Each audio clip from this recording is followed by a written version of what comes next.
Siyabonga igama lenkosi. Amahubo chapter 1 verse number 1. Hallelujah. Angithatha ithuba bazalwane to give honor where honor is due. Egameni lika Jesu Kristu waseNazaretha ngibelele. Mfundisi. Ngiyambuza egameni lika Jesu Kristu waseNazaretha. Siyabonga uNkulunkulu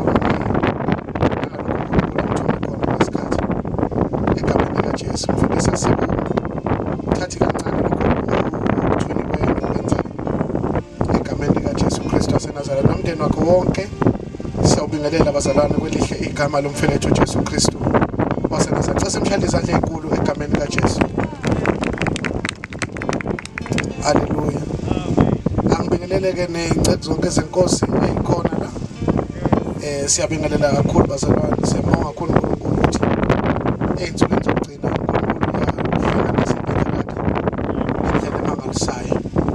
alibonge igama lika Jesu.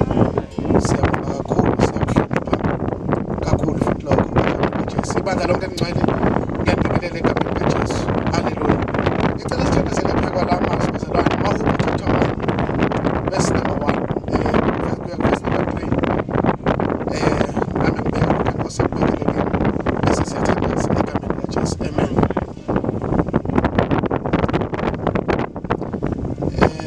Usisiwe umuntu ongahambi ezilulekweni zababi, ongemi endleleni yezoni, ongahlali enkundleni yabakolodayo. Kepha ukuthokoza kwakhe kusemthethweni kaJehova, ozindla ngomthetho wakhe imini nobusuku. Unjengomuthi otshaliwe ngasemifuleni yamanzi, othela izithelo sawo ngesikhathi sawo, oqabunga lawo lingabuni, nakho konke akwenzayo uyakuba nenhlanhla kukho. Inkosi ibusisa ukufunda kwezilayo ibandla lonke lithi amen. Amen. Namhlanje bazalwane ngifisa sikhulekele phekwa lamazwi lawa. Ngokudalwa uNkulunkulu wasidala wasenza ukuthi sibe abazalwane abathelayo. We were designed to be fruitful. I-fruitfulness bazalwane akumele icingwe. Ngabe iy'thelo kamoya, noma ngabe izinto ngokwempilo, academics, properties, businesses. Uma ukhuluma ngebandla kumele kuhlukane lezo zinto. In fact, uma uNkulunkulu ebheka ibandla lakhe ey'nsukwini zokugcina, he expects the church very fruitful. Ngoba iqiniso kumele silamukele bazalwane ukuthi uJesu will never come back for a defeated church. uJesu ngeke azolanda ibandla alanda abantu abangathokozanga emhlabeni. We are designed to be fruitful. We are commanded to be fruitful. Yonke into ekuthina around us iyakutshela ukuthi kumele ube fruitful. Okwaziko ukuthi ke uma ubanjwe izinto engekho fruitful, okwazi ukuthi kunezinto kumele umzalwane kulezi zinto zokuphendula ibheke. Sibayeka amathakathi, sibayeka amazonda, sibayeka amathuba angafikanga. Uma umzalwane nje ukuqhubeka uphila impilo engekho fruitful, ngabe ithelo kamoya, ngabe ithelo zenyama, noma ngabe yini eyenza impilo yakho ukuba iqhubeke phambili, uyibheke ngoba uNkulunkulu ubekile indlela ukuthi uma ezobusisa umuntu ulindelene ekholweni. Ngithi amen ekhonzeni. Na uDavide ke pastor ukhuluma la mazwi amangalisayo uthi ke ubusise umuntu ongahambi ngeziluleko zabantu. Ngamanye amagama uma uDavide uNkulunkulu ezobusisa umzalwane kumele azi ukuthi uNkulunkulu he doesn't just blessed, but uqala bheka ukuthi ngabe indlela zakho siyamthokozisa uNkulunkulu. Lithi iBhayibheli uma indlela zomuntu simthokozisa uNkulunkulu wenza nezitha zakho sihlalisane kahle la ngokuthula. Ngamanye amagama kulezi zinsuku esiphila kuzo akekho umuntu okumele alikhulume kuphela ivangeli, kumele silihambe ivangeli. uJesu uma ehamba esezobuyela esulwini, lithi iBhayibheli uma ehlala abafundi bakhe kuthiwa wenza isimanga nje wavele wathatha indisho wafaka amanzi wabaqonda abafundi bakho babiza, lithi iBhayibheli wabageza iy'nyawo. Lithi iBhayibheli uma bageza iy'nyawo lithi yabuza indlela ukuthi uJesu kodwa umazi sigeza iy'nyawo kuphela ubuka kusasizama nenhliziyo ethi uJesu cha angimgezile iy'nyawo ugezekile nangaphakathi. Why Jesu ungageza izandla? Why ugeza iy'nyawo? Ngoba uyazi uJesu ukuthi ivangeli alikho ekukhulunyweni, alikho ekuhambeni kodwa lisekuhambeni. Kulezinsuku uNkulunkulu akafuni into eningi kodwa ubheka abantu nje ukuthi noma kubanda kodwa bathi kasinyuke sikasiyohamba naye emthandazweni ngoba abazokhuluma bazosala abazofakaza kukhona abantu uNkulunkulu ababhekayo eMaritzburg ababhekayo eSouth Africa abahamba naye nje. iBhayibheli uma likhuluma ngo-Enoki alisho ukuthi wagcwalisa uMoses Mabhida, alisho ukuthi u-Enoki wayeney'mali ey'ningi, alisho ukuthi u-Enoki wayeney'ngane ezinhle, alisho ukuthi u-Enoki wayedumile kodwa uma limsummarize nje lithi an Enoch walked with God. Iyathandaza nasentabeni kungakuvuka abantu abazonamathela kuthi kubaba kodwa banamathele kuthi belahlwa abantu kodwa bona bane ubusisiwe umuntu angahambi ngey'luleko zabantu. Jesus uNkulunkulu ophilayo. Utshela umakhala ukuthi noma ngabe nemali engakanani kodwa uma engahambi kuleliyathara swani nabo noma engaduma kangakanani kodwa uma engekho kuleliyathara sondeza. Asabi nabantu abaqabane noNkulunkulu, asabi nenyanga ubusisiwe.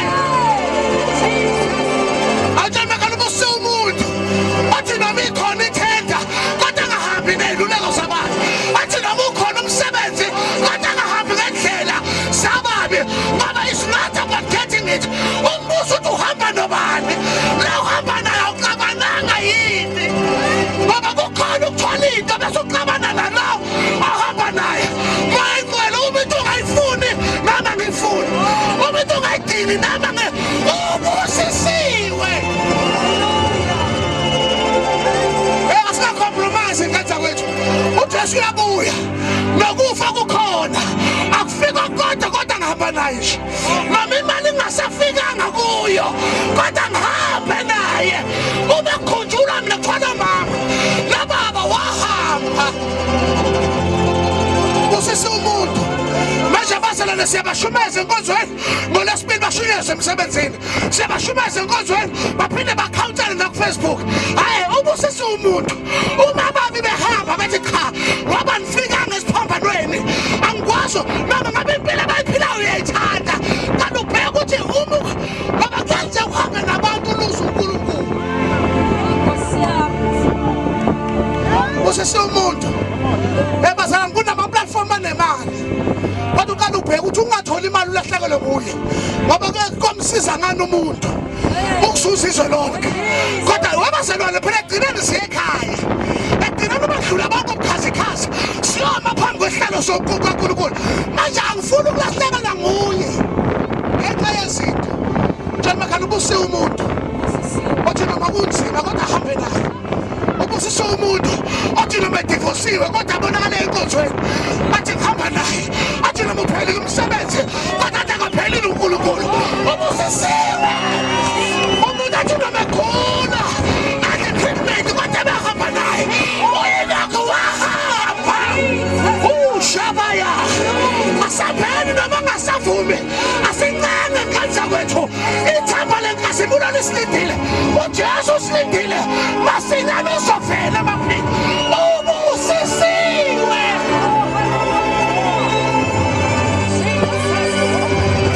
uzohlala noma singahlupheka okomsuzwana noma usathane esho ukusigwinya kodwa sesibonga ukwazi ukuthi uJesu akasekho ezulwini uphila ngaphakathi kithi. Akusahambi mina kodwa sekuhamba lonke imi ngaphakathi. Ubusisiwe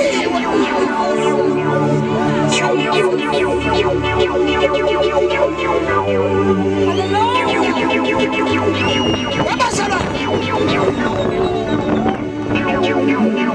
yazi thina uyazi uma kufika wena endaweni kuba safe ngoba i-attention yezulu ilapho khona. Uma ngena wena etekisini kuba safe, uma ngena wena ebhanoyini yabantu lalana ngoba ngihambi ngedwa ngihamba nawe khona nokhona.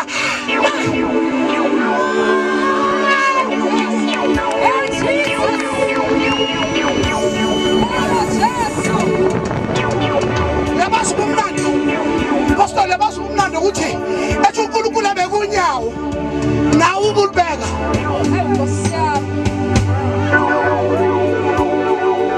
Uyizwe lento uthi cha angingedwa yakhona izinto ayikakafiki kodwa anginedwa bathi bakugamisela ngezinto engcolile uthi cha yazi noma ngakakubambi kodwa lithi iBhayibheli khona abase bafa bengasamkelanga ithembiso kodwa kuthiwa uNkulunkulu wathokoza ngoba abasamusana uma kulahlwa izinto abaselahla uNkulunkulu ubusisiwe awusiyahamba ngenza kwethu noma kuhlaba siyanyathela nje noma kunzima siyahamba nje bathi abantu uthembele uthi ngithembe yona leyo nto ukuthi awuqale umsebenzi uzawufesta empilweni yami abasambeni kodwa sambe naye bathi bamlahla abantu uthi Nkosi kodwa mina ngizokulandela ubusisiwe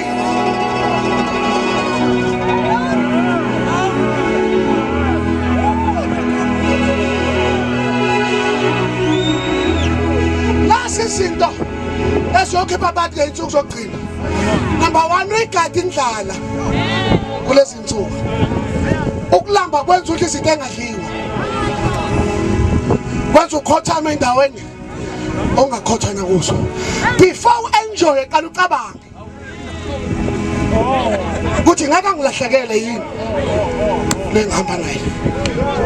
Asizange sogodolela ngoba sidlala sisoncenga uhambo nje, sisoncenga uhambo Nkosi sifuna ukuhamba nawe noma singasafakazanga kakhulu kodwa uma Nkosi kufika usuku lami lokuhamba kodwa lithi na uthokoze ngami. Hey kunzima ngenza kwethu funa makufika icorona ubonge nje ukuthi ngiyawuza uma uyaphela kodwa khona uhamba nami. Hey muhle uJesu nasenze ngizogcina asikakubambi konke kodwa sesina Jesus bosese umuntu ongahambi ubani okululekayo abantu befika emsebenzini baluleka amakholiji bathi mngani umuzi nje ubambe phela ngomthandazo kahle sisi